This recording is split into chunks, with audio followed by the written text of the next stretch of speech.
For more on this, we're joined now by John Farrell. He's a small business owner and the executive director of the Community Futures Development Corporation, joining us from Prince Rupert, BC. John, thanks so much for making time for us. Natasha, thank you. Happy to be here. So let's begin with your immediate reaction to what we just heard from the leader of the Conservative Party, that this program is essentially taking opportunities away from Canadians, but also there is a degree of exploitation that happens because of the nature of this program. Yeah, I'd say that Poilievre may not be wrong about the South. That may be happening in Vancouver, Toronto, and Montreal, but he's dead wrong about the North. It's different here in rural Canada, and you can't paint Canada with one brush. We depend on foreign labor because we have a chronically short, limited local workforce here in the North, particularly the Northwest. We're a small town. We're 13,000 people, yet Prince Rupert is the third largest port in Canada. We do $60 billion worth of trade.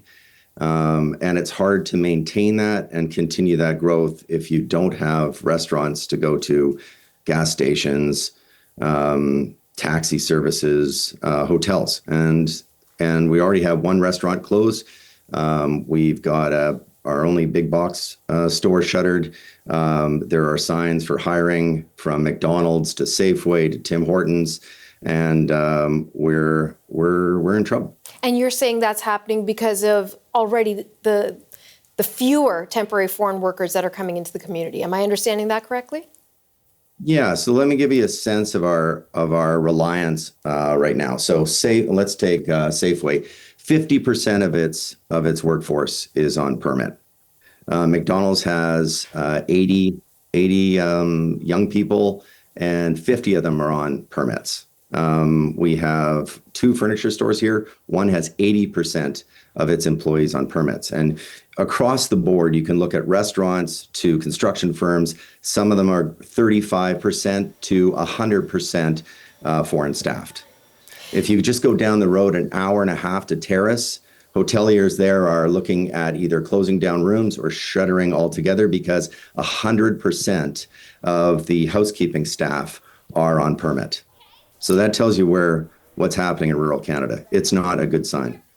The impression for some, John, with this story is that these businesses rely on the temporary foreign worker program because the labor is so cheap. Does that weigh into the equation at all? Yeah, I don't know where that's coming from. In my businesses, we rely on foreign workers. We spend a lot of money to get them here. We have to find them housing, and we give them above market wages because the federal government has allowed foreign workers to choose where they want to work. So we can lose them to Vancouver any day. So we have to pay above market. We're not doing $20 an hour. So, and as for the abuse, the only abuse that I've heard of is down south in the Lower Mainland in Vancouver.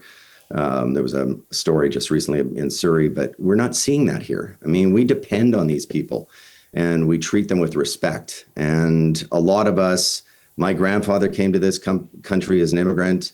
There's that tradition here, and we're just not seeing abuse. We're thankful that they're here, and we need them to continue to be here. Talk to me about beyond the financial demands, which there are considerable. You're saying stores are already closing down, restaurants are closing down, but you have this influx of individuals coming into your smaller communities. What does that bring to an area like Prince Rupert?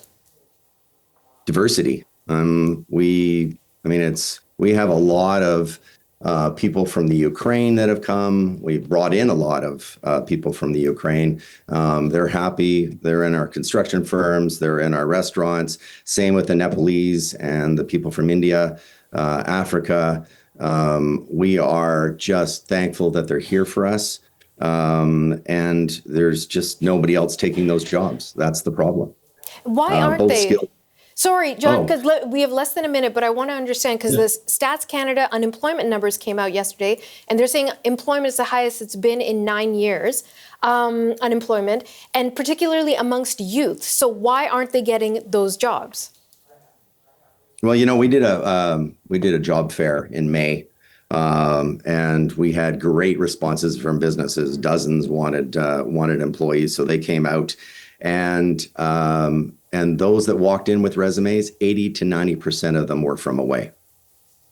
I got you. So, the question is, in Rupert and in Terrace and Kitimat, why are these people not working at Safeway? Because straight out of high school, they can walk into a job, an admin job. One recently came out where one of our manufacturing companies looking for a high school diploma, and that kid can walk into a job of $73,000 a year.